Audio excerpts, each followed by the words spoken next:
Welcome, everyone. I'm Joe Tarnowski with ECRM and RangeMe. And for this Story to Shelf video interview, I'm speaking with Rachel Peters and Brady DeLong of Clean Age, which makes natural and sustainable personal care products that are aimed at the Gen Z market and younger.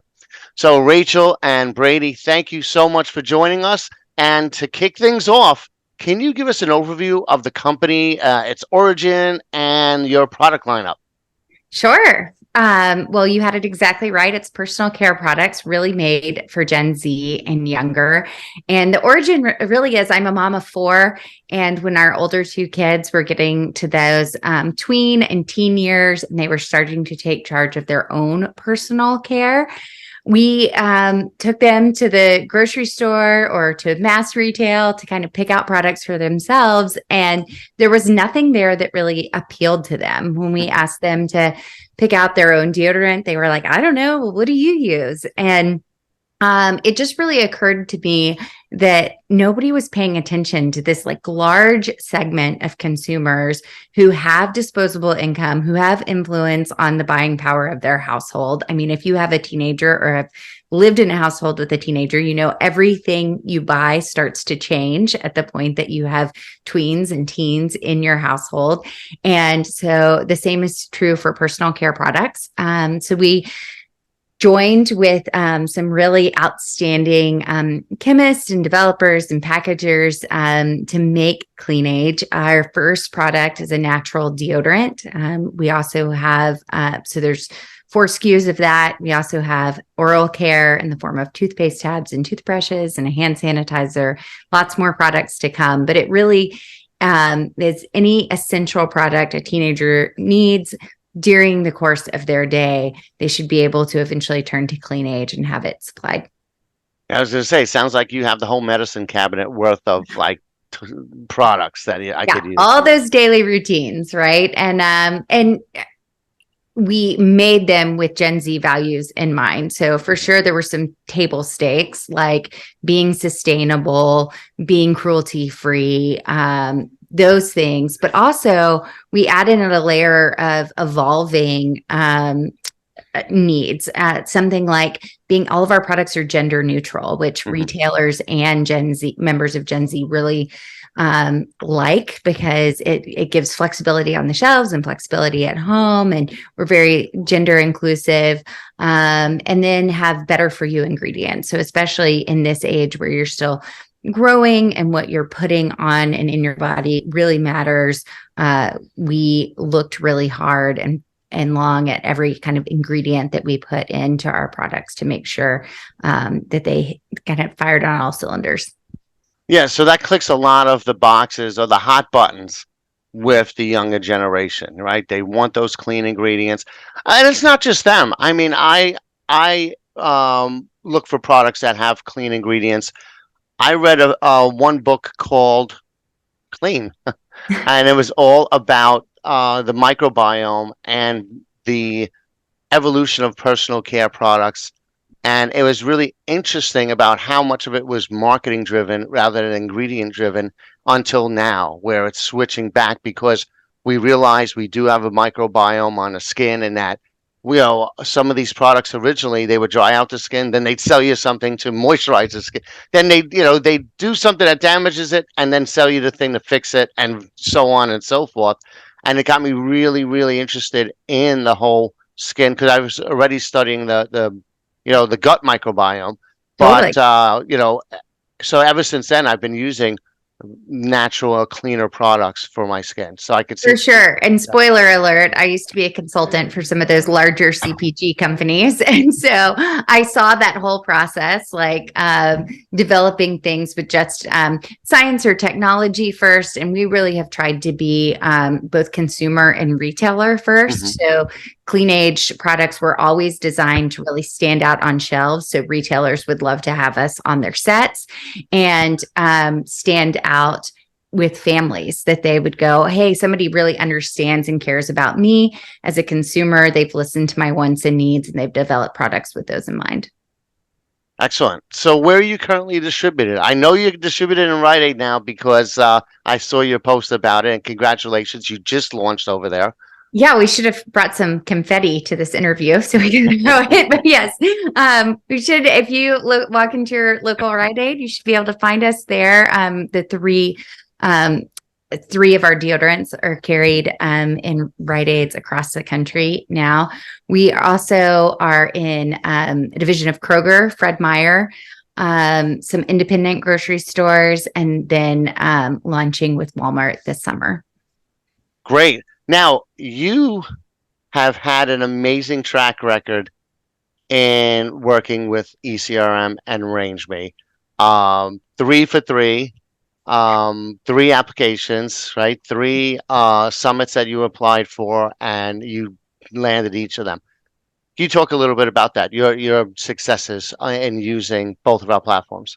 Totally. I think that one of the best parts about RangeMe is that you give emerging brands access to some of the biggest names in retail, right? So we could try to call and send emails all day, but the immediate connection to retailers and vendors is so great on RangeMe because we can tell you everything that's important to us and see if that resonates with a retailer. So we started, I think our first RangeMe pitch was with the Kroger Natural Summit, which led to us being carried in Fred Meyer. And then launched, that's actually how we pitched Rite Aid as well, applied through there. And then we're part of Walmart's open call and got that coveted golden ticket through an ECRM pitch as well. That's excellent. Yeah. So what is it about your pitch? What do you attribute to I don't your know. Brady's success? been on them. We don't Yeah. like hypnotize Brady, anybody. what are Right? the tips? Definitely What are jump the in tips? there because I mean, before I joined Clean Age, I was in the salty snacks world for about 8 years. Mhm. Done a lot of pitches. We were also a RangeMe brand at that company. I'd also attributed a couple of really big accounts to RangeMe, so it's been pretty valuable to me throughout my entire career in CPG. But Rachel and I first met, and when she kind of gave me the pitch on Clean Age, we were at lunch, and it was just really apparent all of the research that she and the founding team had like put in on the back end. And then there's like the human connection, the fact that she's a mom, the fact that so many of the buyers in our industry are parents as well. And so much of the industry is shifting to a natural product focus. And I mean, you mentioned it earlier, Joe, that you have been shopping in that department more and more. I've been shocked at the amount of people, just even in my immediate family, that I didn't know were actually buying and using natural deodorant. Like I had no idea. So it's becoming more and more, consistent throughout the entire household. And so I think just the message of the family, the message of like, we're all kind of going through this, the message that this is kind of a pivotal point in all of these people's lives, and they're kind of lacking that support from brands, just really resonated with me. And you can kind of see it in buyers' eyes that it kind of like really lights up for them as well. They're like, they get it. And to me, it's like that human connection. That's something that Rachel's done really well. I mean, they brought me on to do sales, and I haven't had to do anything. I just sit around and let Rachel handle the sales, and then I handle all the sales operations and go to market stuff. And so it's been a really fun balance with her being able to deliver that pitch and to be creative on the marketing side, and then be able to operationalize everything and get stuff out into market. Yeah. I think one thing that's also super fun for retailers is that this is a brand that can be promoted all year. And we designed it that way. Of course, like personal care is hot at the very beginning of the year where you do like better for you products. We go right into Women's History Month, which we're in now. So it's a women founded company. Go right into Earth Day. After Earth Day, you hit summer, and then Pride Month, which since we're a gender inclusive company, we're a great launching point. Then go right into back to school, and who doesn't shop for their kids' personal care right at back to school, and then you hit holiday. And so retailers see that continuation of being able to promote the brand, and kind of their eyes light up at that too. Like it hits a lot of their values as well as the values of the consumers. Actually, that's a great point. The fact that you have something that retailers can offer and promote throughout the year. And we're going to get into that in a few minutes about that, that from the shelf to the basket component. But I did have one other question because all three of the summits, well, two of the three, right? The Walmart open call was just range resubmissions, and then they handled it, the meetings from that point. And then, but the Kroger and the Rite Aid ones we handled. So you started on RangeMe, and then you had the meeting on ECRM Connect. So my question is, what do you think it is about your RangeMe profile that led to them getting the meeting? And what did what do you think it was about your pitch in the meeting that's, led to that follow up that eventually led to the deals? For sure. I think the best pitches come like you lead with empathy, right? Think about put yourself in these buyers' shoes. They're sorting through a million different submissions and profiles and products, and they have goals, sales goals that they have to meet. And so we really try on our profile to make it easy to understand that we know what we're doing. Really great photography that fits all of the standards so that they know that's not going to be a problem when it comes to inputting the products on their system. Really good talking points that we know could translate directly onto their either online or retail shelves. We've done the homework already on our price points and how that translates to retail. And so really coming across as a brand that puts professional, very thoughtful content on your RangeMe profile. I think retailers see that as a relief because they're not going to have to like walk you through fixing all that stuff to input into their system. Yeah. And then, what Brady said is true. We really try to relate as people during our pitches, not to waste any time, but also to understand that what are the goals of the set from the other side? What are the problems they're facing? What are the mandates they're trying to make happen? We try to be very understanding and cooperative.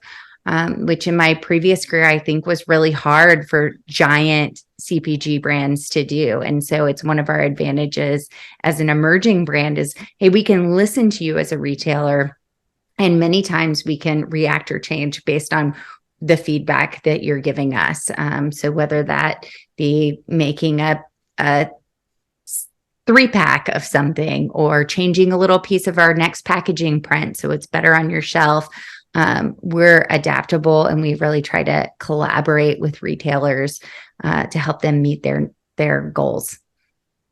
Couldn't ask for anything more. I mean, that's basically what we tell people they should be doing all the time in their meetings. So now, Brady, we're going to get to your area of focus. Right? You're on the shelves already. Now it's your job to move them off the shelves into the consumers' baskets. And you have a bunch of strategies and plans put in place that you mentioned to do this. Could you dive into some of those? Yeah, so we definitely, think about anytime an opportunity comes our way, we start thinking about it from beginning to end. I mean, obviously, we started connecting on LinkedIn. You saw the post we announced this.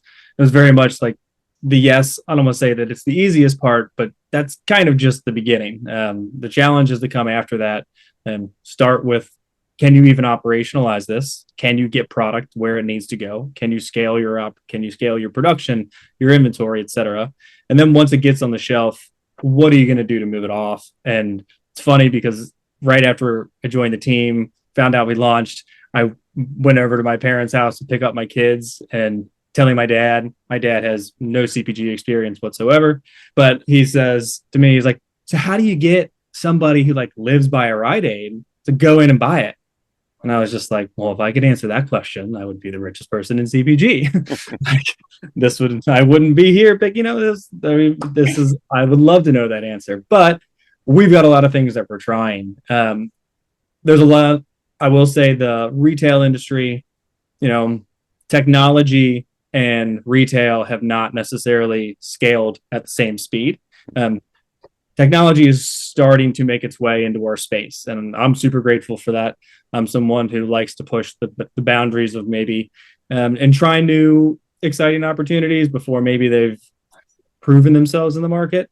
So for this launch and for some of our other retailers, we're launching programs where we'll be doing targeted digital couponing. Right now, we're partnering with an organization called Sample.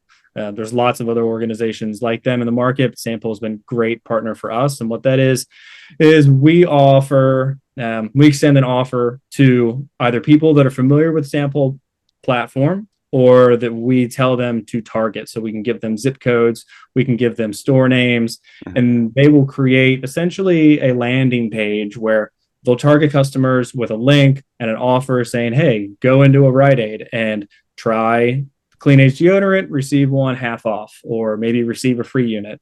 So they get that link, they go to that link, they kind of fill out an email flow or a workflow, answering different questions about themselves, about their intent for the product, what they usually buy. All that information we then own as well. So it allows us to then put them into our email flows and continue to nurture those customers over time.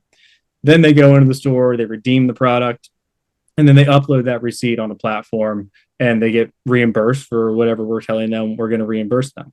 And so that's kind of one of the first ways that I've seen in the past few years that really connects digital marketing and retail. It's definitely not a cheap approach by any means. You need to have the budget. You need to have, the resources allocated to be able to support that. And you need to be very strategic about it because you don't want to do it everywhere necessarily. And maybe you want to find an area you're strong in and even double down there, because that's a lot easier to go from 1 to 2 than 0 to 1. So we're kind of looking at that as our approach right now. And we're also using it to kind of grow at the right time. Maybe you've got a category review coming up. Maybe you've got a presentation to another buyer and you want to have some great data. So you can use these approaches in limited bandwidths, and then you have that data and you can use that data to help kind of improve other aspects of your business. So that's one of the ways. And then one of the other major ways that we're going to be kind of driving people into stores with our influencer campaign. And that's what Rachel has been really taking the reins on. So I can let her dive into that.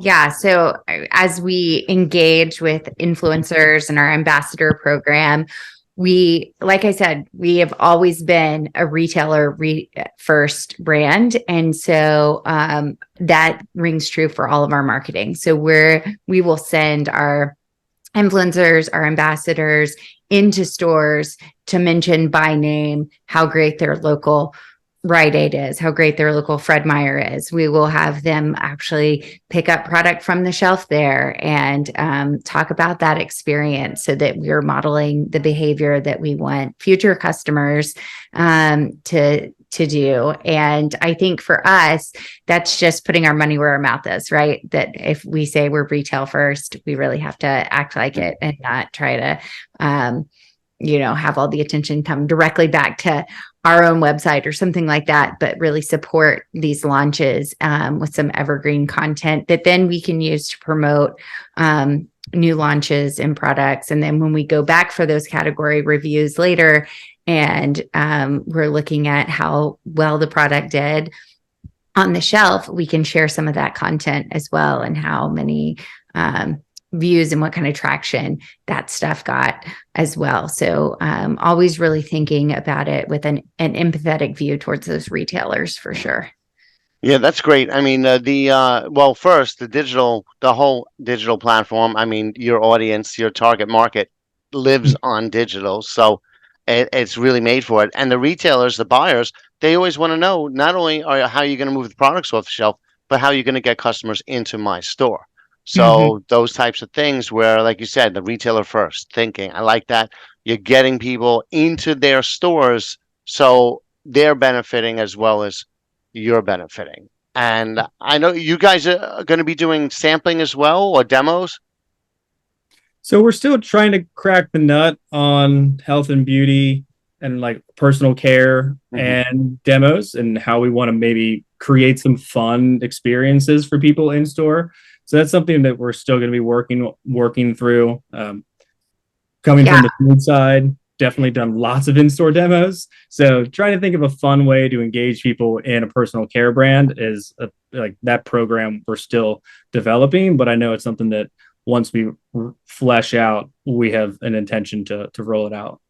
And for sure, Joe, like we're still an emerging brand and our team is still growing, but we do have plans very shortly to grow our team into people who can take on some more of those in-store, in-person activations, which I think are really valuable. Like who the people are who are representing the brand, being in front of those consumers, super important. You just can't really have somebody like swipe a stick of deodorant under their arms and hand it off to the next consumer. No, yeah. Well, that's what I was thinking about. I was like, okay, yeah, demos. I could see sampling, like giving out, but yeah, finding a way to crack that nut, crack the code of how to do something in the store that's exciting when you can't just like give them a snack to eat right there. For sure. And we know things like Gen Z is super excited about scents and how things smell and the way things look. And so we can do some combination of sharing those scents in a different way so that they can pick which SKU they really resonate with, things like that. So we're looking at all kinds of creative options. I think that's one of the fun parts of being an emerging brand is you don't have to play by the rules of the big guys and how they've operated for so many years. And some retailers have kind of store specific events. Maybe they've got a new grand opening and we've got people in the Portland or the Fred Meyer territory. So we can support some of those more unique one-off opportunities, kind of have some product there, maybe do some giveaways, things along that lines, just to get people to associate the product with that specific retailer. Yeah. Well, I'm looking forward to hearing what kind of things that you come up with for that. And, it's interesting because with your 3 massive wins, right? You have Kroger, Rite Aid, Walmart. It's hard to you tend to forget that you're an emerging brand. So, because usually, it takes a while to get that kind of scale, that kind of, those wins. But as an emerging brand, along this whole process, what are some of the challenges that you've faced or screw ups that you might have had that you learned something from? What a friend of mine who's an entrepreneur calls paying college tuition. How much time do we have? Yeah. We could have like a whole separate interview on that probably, right? I know. It's true. It's true. I think, planning cushion and lead times has been really helpful to us. Sometimes you get those initial POs and they're a little surprising, people will order more than you thought that they were going to order. And so having that baked into your inventory and plans, I think Brady had been on the team 2 days when we figured out, we initially thought that we were only launching in a couple of hundred Rite Aid stores, and then they took us national with 2,200 Rite Aid stores. And I think Brady had been on the team that was maybe day 2 for him. And I was like, oh, good, you have work to do. Baptism by fire. Yeah. So, I would say just scaling all things operations for this growth has been challenging, but it's been super fun. I kind of like the problem solving is definitely the fun part of this industry for me. So we had always done our distribution out of a warehouse out in the Portland area because that's where our previous distribution was coming from. So now we had to find a new distribution partner. When I say distribution partner, I mean like third-party fulfillment, a warehouse partner, something more centralized.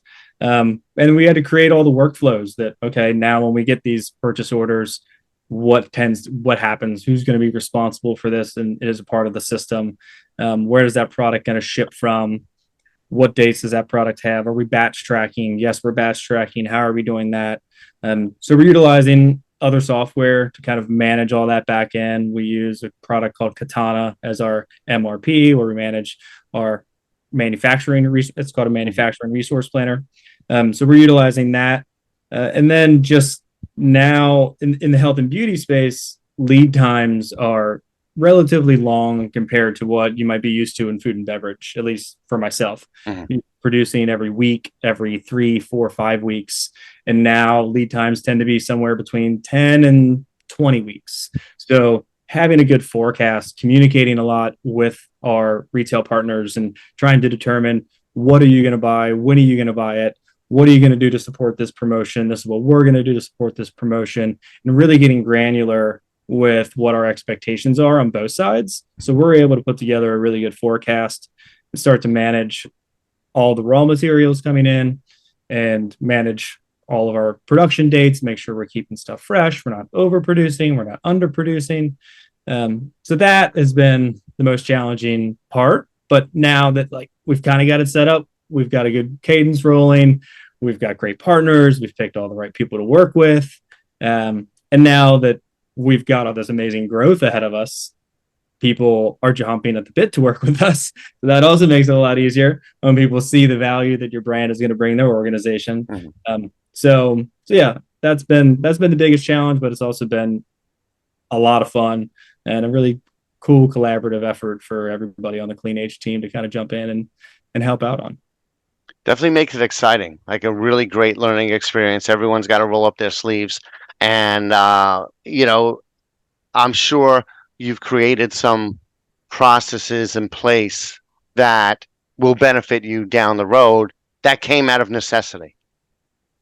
So Totally. that's always a good thing. And you both seem to be very adaptable, which is going to be helpful moving forward. Yeah, for sure. Keeping that positive attitude and that problem solving mentality. I think what I really appreciate about our squad is if a retailer, a buyer emails us and they want something that we can't deliver on the terms that they want, we always come back to them with a solution that would meet the same needs, but maybe not in the way they were imagining. So if they want one display and we don't have that display available, we can offer them a few other options, and we really try to be proactively solving those problems for our partners. Well, that transparency is very important. It's one thing I always recommend to brands dealing with buyers is you want to be transparent about what your capabilities are and about what your capabilities are not. Right. Because the last thing you want to do is lie and get caught in a lie, or and you don't want to go in with your eyes too big for your stomach. So transparency and just that open communications is extremely helpful, especially in this day and age where you get supply chain bottlenecks and cost increases and things that will happen out of nowhere and impact everybody. So you're doing some work with around mental health issues for teens, right? Your main market, a lot of teens face some mental health issues, anxiety, stress, things like that. What are some of the steps you've taken to work with these organizations and to help these teens? Yeah, that's a great question. I'll answer it in kind of two parts. One is starting right on our packaging. So the side of our toothpaste tabs, it should take you 2 minutes to brush your teeth. The side of our toothpaste tabs has a 2-minute read on the side of the carton that's like a pep talk for your day. And it's a very positive, encouraging sentiment as our consumers are brushing their teeth. They should be reminded of their value and all the opportunities that lay ahead of them for that day. And if you lift the cap of our deodorant, you'll find this little fortune cookie moment that has some encouraging saying under it. And so we realize that personal care can really blend well with self-care. And we hope that as teens stack those two habits together, we'll be the brand known for that for sure. And then as far as community partnerships go, Brady and I are based out of Cincinnati. And so we are starting a community partnership with the Sam Hubbard Foundation, which provides food and basic necessities. They create these pantries in schools across the city so that kids can actually get the essentials that they need. They can take those home to their family and share them, or they can use them themselves. And when those very like base level necessities of their life are taken care of, then they can pay better attention in school, and they'll feel better, and they'll be able to have more clarity of thought for sure.